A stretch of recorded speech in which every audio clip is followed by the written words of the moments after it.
Olá! Bora fazer uma análise aprofundada do último relatório mensal do Kinea High Yield, o KNHY11. A ideia aqui é realmente dissecar os números de novembro e entender a fundo a estratégia e a performance do fundo. Para a gente começar, vamos ter uma ideia da escala do fundo.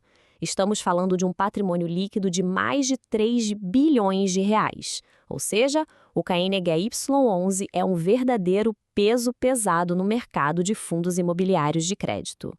Agora, um ponto que interessa para todo cotista, né? A geração de renda. O fundo anunciou quase 4 milhões de reais em dividendos para serem pagos agora em dezembro. Isso mostra que a capacidade de distribuição mensal dele é bem forte. E aqui está o coração da estratégia High Yield. A taxa média da carteira, que é marcada a mercado, busca um retorno bem expressivo, IPCA mais 12,30% ao ano. Fica claro que é um fundo desenhado para performar bem, principalmente com a inflação em jogo. Então, o nosso roteiro para essa análise vai ser o seguinte: primeiro, um raio-x do fundo. Depois, a gente mergulha na carteira, analisa a DRE mensal, entende a questão do caixa e da alavancagem e, por fim, traça um perfil do fundo, sempre com foco no investidor qualificado. Vamos começar então com o raio-x do KNHY11. Antes de mais nada, a gente precisa entender qual é a identidade e os fundamentos desse fundo. Na prática, o que é o KNHY11? Pensa assim: é um fundo para investidor qualificado que quer se expor a certificados de recebíveis imobiliários, os CRIs, que pagam bem e que, de quebra, ainda tem uma proteção contra a inflação, já que a maioria é indexada ao IPCA. Beleza, com essa base entendida, vamos avançar. Agora a gente vai ver onde o dinheiro do fundo está realmente investido. Como essa estratégia se reflete na carteira.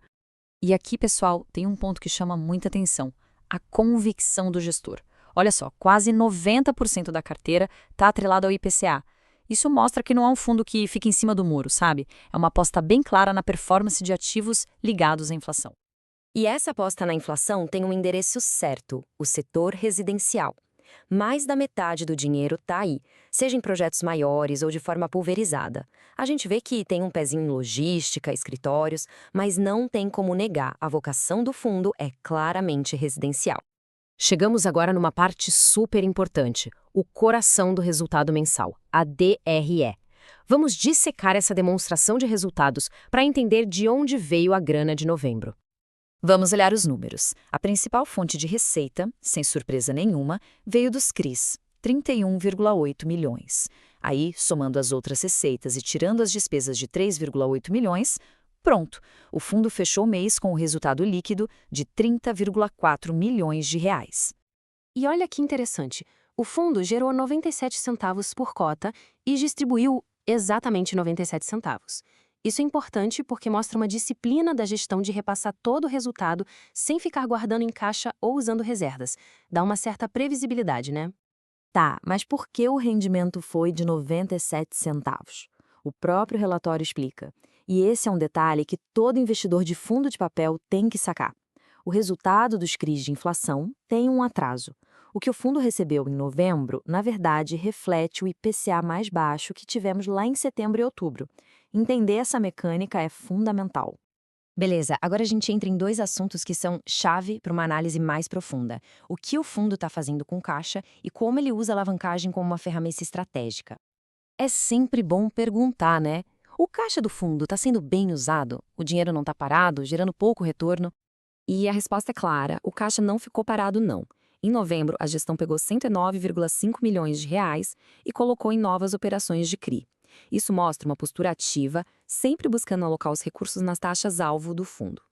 E como é que eles conseguem potencializar esses investimentos? Bom, aí entra a tal da alavancagem. O fundo usa o que o mercado chama de operações compromissadas reversas. De forma bem simples, é como se ele pegasse um dinheiro emprestado, pagando um custo, para investir em ativos que, espera-se, vão render bem mais que esse custo. Esse gráfico aqui ajuda a gente a visualizar isso. A alocação em ativos-alvo está em 101,8%, ou seja, um pouco acima do patrimônio do fundo. Essa pequena diferença é exatamente o uso da alavancagem para tentar turbinar os resultados da carteira de CRIs. E qual o tamanho dessa alavancagem hoje? Cerca de 6,5% do patrimônio.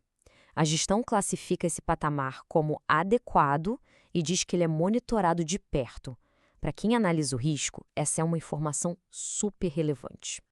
Para fechar, vamos juntar todas essas peças do quebra-cabeça e traçar um perfil claro do que é, afinal de contas, o KNY11. Então, resumindo, o que a gente tem aqui é um fundo com uma proposta bem definida, ele busca alto retorno, o famoso high yield, tem uma exposição gigantesca à inflação, ao IPCA. A carteira é muito focada no setor residencial e um ponto importante, ele usa a alavancagem de forma estratégica. Por tudo isso, ele é voltado para investidores qualificados, que entendem esses riscos. E tudo isso nos leva a uma reflexão final, né? Com essa estratégia de alavancagem, com esse foco tão forte em IPCA, a pergunta que fica não é se o fundo é bom ou ruim. A questão é, um ativo com esse perfil, de maior risco e potencial de retorno, se encaixa numa carteira de investimentos diversificada? Encontrar essa resposta é o que vai definir o verdadeiro valor dele para cada investidor.